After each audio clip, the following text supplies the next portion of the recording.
Hello, my self Murtaza Ali Khan.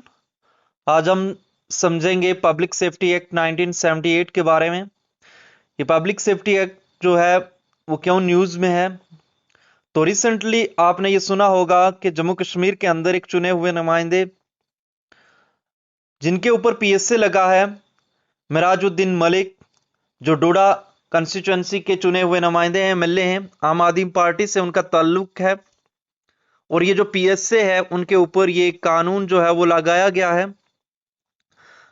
अब ये PSA उनके ऊपर क्यों लगाया गया उसके बारे में देखेंगे। तो ये जो पीएसए है, इस पीएसए की बात की जाए, पब्लिक सेफ्टी एक्ट की बात की जाए, तो जो डोजियर पेश किया गया है, जो डोजियर पेश किया गया है उसमें ये कहा गया है कि जो पीएसए लगाया गया है उनके ऊपर, वो वजह ये बताई गई है कि वो अपनी पावर का, अपनी पोजीशन का गलत इस्तेमाल कर रहे हैं और मिलिटेंसी को, खासकर बुरहान वानी को ग्लोरीफाई कर रहे हैं। उसके अलावा लोगों को कह रहे हैं कि लश्कर के जरिए आप क्या करो, लश्कर के जरिए जो है वो आप एक लश्कर बना के जो गवर्नमेंट ऑफिस हैं उनके ऊपर हमला करो, उनको जलाओ। उसके अलावा वो चिट्टे को प्रमोट करने की बात कर रहे हैं। और उसके अलावा इस डोजियर में बात की जाए तो डोजियर के अंदर, ये डोजियर की बात की जाए तो डोजियर में ये भी क्लेम किया गया है कि जो एमएलए हैं, वो MLA Mirajuddin Malik police station Gundu के अंदर उनके ऊपर बहुत सारे केसेस हैं, वो एक हिस्ट्री शीटर्स हैं और वो अपने आप को कानून से ऊपर समझते हैं। तो ये वो तमाम वजूहात जो हैं वो डोजियर के अंदर बताई गई हैं। और इस डोजियर के अंदर एक तो जो उनके ऊपर चार्ज लगाया गया है कि वो मिलिटेंट ग्रुप बुरहान वानी, जो बुरहान वानी उनको ग्लोरीफाई कर रहे हैं। दूसरा, इस डोजियर के अंदर ये क्या कहा गया है कि जो मिराजुद्दीन मलिक हैं वो चिट्टे को प्रमोट कर रहे हैं। तीसरा, कि वो हिस्ट्री शीटर हैं, उनके ऊपर बहुत सारे केसेस हैं पुलिस स्टेशन गुंदो के अंदर, लगभग 25 के करीब करीब उनके ऊपर केसेस हैं। और उसके अलावा इस डोजियर में यह कहा गया कि जो एमएलए डोडा हैं वो अपने आप को कानून से ऊपर समझते हैं। अब ये जो कानून है, इस कानून की बात करें तो इस कानून की हम शुरुआत को समझेंगे, हिस्ट्री इसकी देखेंगे। तो इस कानून को 1978 के अंदर शेख अब्दुल्ला जॉइंसी नेशनल कॉन्फ्रेंस के फाउंडर थे और उस वक्त के चीफ मिनिस्टर 1978 में इस कानून को इंट्रोड्यूस करते हैं। और इस कानून का मकसद, इस कानून को इसलिए इंट्रोड्यूस किया जाता है कि जो लकड़ी की स्मगलिंग हो रही थी, जो इंपॉर्टेंट ट्रीज थे जम्मू कश्मीर के अंदर, उनकी स्मगलिंग बड़े पैमाने पे हो रही थी।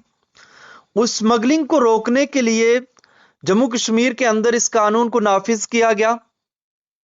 लेकिन इस कानून का मोटिव, मकसद जो था, वो बाद में क्लियर हुआ जब शेख अब्दुल्ला ने इस कानून के जरिए जो उनके पॉलिटिकल राइवल यानी जो सियासी दुश्मन थे उनके खिलाफ इस कानून का इस्तेमाल किया। उसके बाद लेट 1970 के बाद ये कानून पॉलिटिकल राइवल, जो पॉलिटिकल दुश्मन थे, उनके खिलाफ होता रहा। तो इसकी बात की जाए तो जो टिम्बर स्मगलिंग थी वो एक मेजर थ्रेट था जम्मू कश्मीर के अंदर। ये एस्टिमेट लगाया जा रहा है कि कश्मीर के अंदर बड़े पैमाने पर लकड़ी जो थी उसकी स्मगलिंग हो रही थी, दरख्तों की। जंगलात के अंदर जो मेजर इंपॉर्टेंट ट्रीज थे उनको काटा जा रहा था और उनके बाद उसको बेचा जा रहा था।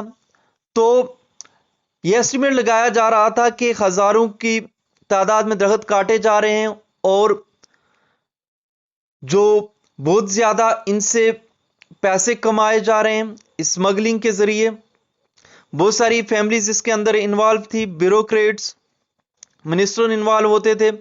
2006 की बात की जाए तो forest ministry of the states ये कह रही है कि जम्मू कश्मीर के अंदर बात की जाए तो बहुत सारे लोग जो हैं वो फॉरेस्ट की स्मगलिंग, जो फॉरेस्ट के अंदर इंपॉर्टेंट ट्रीज हैं उनकी स्मगलिंग में मुलविस थे। 2016 की बात की जाए तो जो लकड़ी की स्मगलिंग के अंदर लगभग 700 लोगों को बुक किया गया। इसके अलावा 75 फॉरेस्ट ऑफिशियल को भी पीएसए के तहत पीएसए उनके ऊपर लगाया गया। 2019 की बात की जाए तो 2019 के अंदर लगभग कुछ जो स्मगलर थे, लगभग 15 स्मगलर्स, उनको जो है वो अरेस्ट किया गया। तो ये जो कानून था, इस कानून का मकसद इनिशियली ये था कि जम्मू कश्मीर के अंदर जो लकड़ी की स्मगलिंग हो रही है, उस स्मगलिंग को, देवदार वगैरह के जो पेड़ स्मगल हो रहे हैं, उनको रोकने के लिए इस कानून को इंप्लीमेंट किया गया। लेकिन लेटर ऑन इस कानून का इस्तेमाल सियासी मकासद को अचीव करने के लिए भी किया गया। इस कानून के मकसद देखा जाए तो क्या है, पर्पस क्या है, तो कानून की बात की जाए तो इसका मकसद ये था कि अगर स्टेट के अंदर सिक्योरिटी प्रॉब्लम्स या पब्लिक ऑर्डर की प्रॉब्लम्स फेस हो, तब ये जो है वो इंप्लीमेंट किया जाता है, किसी के ऊपर लगाया जाता है। और इस कानून की बात की जाए तो इसमें प्रिवेंटिव डिटेंशन मीन्स आदमी को नजरबंद किया जाता है। और ये कानून इजाजत देता है, जो अथॉरिटीज हैं वो किसी भी इंडिविजुअल को डिटेन कर सकती हैं बिना ट्रायल, बिना मुकदमा चलाए। उसको जो है 2 साल के लिए जेल में रखा जा सकता है। अगर वो नेशनल सिक्योरिटी के लिए खतरा है तो उसको 2 साल के लिए जेल में रखा जा सकता है। अगर वो पब्लिक ऑर्डर के लिए खतरा है, लोगों के लिए खतरा है, पब्लिक के लिए खतरा है, तो उसको 1 साल के लिए जेल में रखा जा सकता है।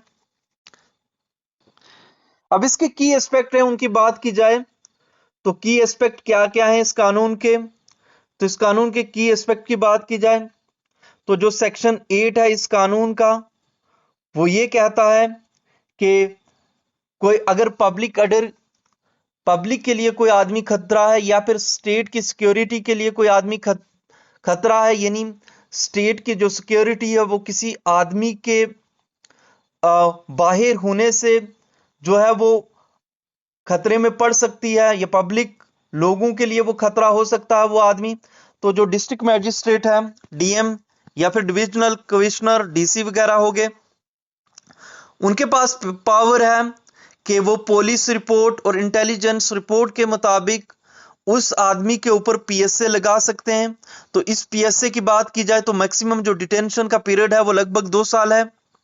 अगर वो नेशनल यानी नेशन के लिए खतरा है तो 2 साल के लिए, अगर वो किसी पब्लिक ऑर्डर के लिए खतरा है तो 1 साल के लिए।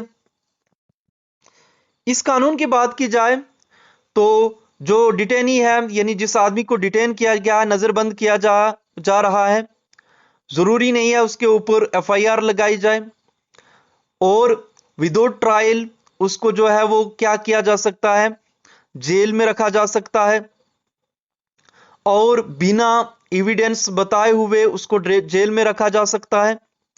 और इसकी बात की जाए तो इस कानून में जो बेल है, वो बेल नहीं मिल सकती है। जो भी डिटेनी है can not apply for bails, वो बेल के लिए अप्लाई नहीं कर सकता है। Or appoint a lawyer leaving them with limited legal remedies. इस कानून के अंदर बहुत कम लीगल कानूनी जो रेमेडीज हैं बहुत कम हैं। उसके बाद जो लिमिटेड जुडिशियल रिव्यूज, जो कोर्ट है वो डिटेंशन को सिर्फ प्रोसीजरल ग्राउंड पे जो है वो रिव्यू कर सकता है, ना कि जो एलिगेशन इल्जाम लगे हैं उनकी बुनियाद पे सिर्फ प्रोसीजर को देखेगा, ना कि मेरिट।